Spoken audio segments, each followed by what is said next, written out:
और पहलगाम हमले में जो निर्दोष हमारे नागरिक शहीद हुए या अन्य जो लोग उसके बाद सीज फायर के बाद जो शहीद हुए, उन सभी लोगों के लिए प्रार्थना करता हूं कि उनके परिवारों को कुदरत दुख सहने की शक्ति दे। महोदया, मेरे कुछ सवाल हैं सरकार से। क्या सरकार यह स्पष्ट कर सकती है कि आतंकियों को भारत क्षेत्र में प्रवेश और पहलगाम जैसे पर्यटन स्थल पर पहुंचने में किसने मदद की? क्या सुरक्षा एजेंसियों को इस हमले की पहले से कोई खुफिया इनपुट प्राप्त हुए थे? यदि हाँ, तो उन पर क्या कार्रवाई हुई? पहलगाम हमले में शहीद हुए नागरिकों और स्थानीय ड्राइवर माजिद खान के परिजनों को सरकार द्वारा क्या मुआवजा और सहायता दिया गई? क्या सरकार पर्यटकों की सुरक्षा सुनिश्चित करने के लिए विशेष स्टैंडर्ड ऑपरेटिंग प्रोसीजर लागू कर रही है? क्या भारत सरकार ने अंतर्राष्ट्रीय मंचों पर यह मांग रखी है कि जब तक पाकिस्तान आतंकवाद पर कठोर कार्रवाई नहीं करता, तब तक उसे किसी प्रकार की आर्थिक सहायता न दी जाए? ऑपरेशन सिंदूर के बाद जब पाकिस्तान ने जवाबी हमले किए और 21 भारतीय नागरिक शहीद हुए, यहां तक कि हमारे गुरुद्वारों को भी निशाना बनाया गया, तब सरकार ने सीज फायर की अनुमति क्यों दी? क्या यह भारत की कूटनीति कमजोर नहीं दर्शाता? सभापति महोदया, मुजफ्फरनगर में हमारे जिला सचिव हैं भाई कामिल, उनके परिवार के 2 बच्चे भी इस हमले में शहीद हुए थे।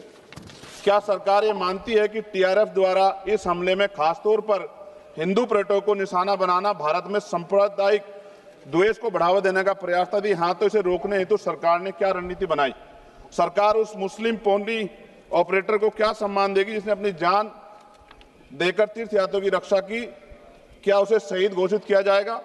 पाकिस्तान को हाल ही में आईएमएफ द्वारा $2 अरब से अधिक की सहायता राशि दी गई है। क्या भारत ने औपचारिक रूप से आईएमएफ और अन्य वैश्विक संस्थाओं के समक्ष आपत्ति दर्ज कराई है? क्या सरकार ने जांचा है कि आईएमएफ या अन्य विदेशी मदद का कोई हिस्सा आतंकवादी गतिविधियों में उपयोग तो नहीं हो रहा है? क्या सरकार ये स्वीकार करती है कि पहलगाम हमले में खुफिया तंत्र पूरी तरह विफल रहा है? यदि हाँ, तो कौन जिम्मेदार है और उसके विरुद्ध क्या कार्रवाई होगी?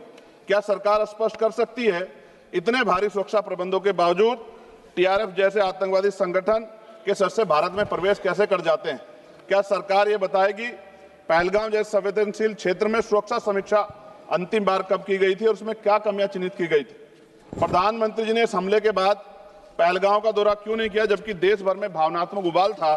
क्या सरकार ने शहीद हुए नागरिकों के परिजनों को आर्थिक मदद व स्थायी सहायता प्रदान की? यदि हाँ, तो उसका विवरण सदन में प्रस्तुत करें। महोदया, सरकार के लोग सेना के सम्मान की बात करते हैं। इस घटना के बाद सेना के जवान अमरनाथ यात्रा की ड्यूटी पर जा रहे थे, ऐसी रेल दी गई उनको जिसकी हालत बड़ी खराब थी। सेना के जवानों ने मना कर दिया कि हम इस रेल में नहीं बैठेंगे। 4 दिन बाद बदलनी पड़ी। और सरकार के नेताओं की भाषा देखिए, कर्नल सोफिया कुरैशी के बारे में किस तरह के शब्द यूज किए गए, इन पे भी हमें चिंता करनी चाहिए।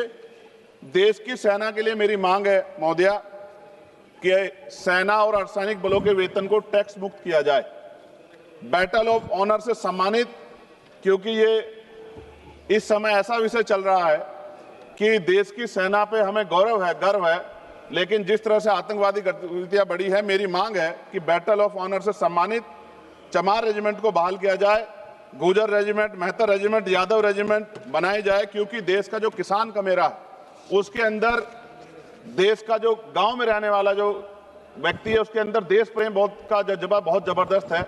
अगर इनको मौका मिलेगा तो शायद पाकिस्तान छोड़िए, चाइना की हिम्मत भी नहीं होगी कि हमारे देश की तरफ आंख उठा के देख ले। महोदया, बाबा साहब अंबेडकर कहते थे हम प्रथम और अंत्य भारतीय हैं।